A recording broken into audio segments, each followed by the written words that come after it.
संसदीय premier league Reliance champion Cuttack जिला Mahanga block मूलपसंत panchayat स्थित मणिबाबा क्रिकेट क्लब पड़िया सत्यरंजन मिश्र स्मृति उद्देश्य संसदीय प्रीमियर लीग अनुष्ठित हो जाइए। 8 गोटी टीम भाग नहीं। Final match Reliance cricket team और प्रीति क्रिकेट टीम मध्य अनुष्ठित होता। प्रथम रिलायंस क्रिकेट टीम तार 7 विकेट हराई 137 रन कर जवाब में प्रीति टीम तार 4 गोटी विकेट हराई 116 रन कर 21 रन पराजय वरण करथिला।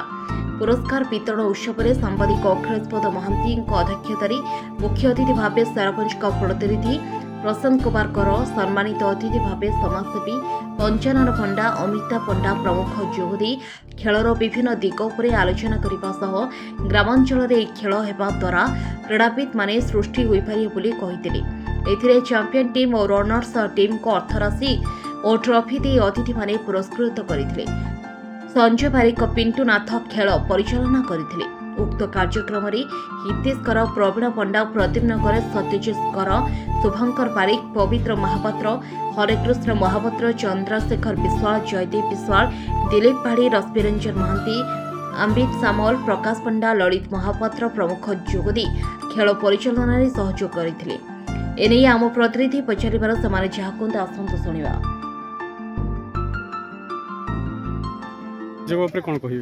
देखो मणिबाबा क्रिकेट एसोसिएशन जो हंसदिया आनुकूल्य गोटे ग्रामांचल खेलाड़ी मानक नहीं कटक, केन्द्रापड़ा और जाजपुर जिलार विभिन्न जिलार खेलाड़ी मानक नहीं ये क्रिकेट प्रतियोगिता होता।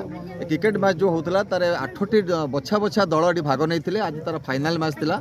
खूब सुंदर भाव में गुणुपुर और बरवठा उभय अंचल खेलाड़ी माने खूब सुंदर खेल प्रदर्शन कर खेलिबा द्वारा से भितर भाईचारा सद्भावना प्रतिष्ठा हो पारुछे।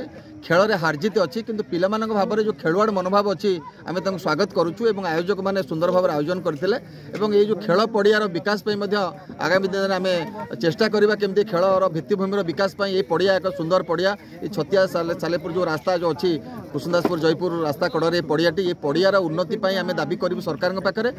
ये जो आयोजक मैंने गाँव क्लब बहुत भल कम कर पूर्व वर्ष मानक भली ए वर्ष मध्य मणिबाबा क्रिकेट एसोसिएशन तरफ तार निजस्व प्ले ग्राउंड रे खेलर आयोजन करा जायतिला एवं 8 गोटी आम अंचलर भल भल खेलाड़ी माने एथरे भाग नैथिले एवं विशेषकर ग्रामांचल रे क्रीडार प्रसार एवं प्रचार निमंते जो युवक माने निष्ठापर भाव में उद्यम करिसेंती एवं आज सेमानकर क्रीडा नौपन देखैछंती आम सेति पई मध्य सेमानकु धन्यवाद दउछु एवं बहुत खुशी लागिला। ये एक कार्यक्रम करा आगामी दिन में यार आहरी उन्नत उत्तरोत्तर उन्नति हम अनुष्ठान हम खेलाड़ी मानकर हम एवं ग्राउंड हम ये रोचे प्रथमतः ये जो मणिबाबा क्रिकेट क्लब समस्त प्लेयर मानक मो तरफ नूतन वर्ष हार्दिक अभिनंदन एवं धन्यवाद। एत सुंदर भाव टूर्नामेंट अरेंजमेंट कर जार स्मृति भी टूर्नामेंट अरेंजमेंट कर सी भी बहुत जन भल पिला थे स्मृति टूर्नामेंट अरेंजमेंट कर बहुत भल था।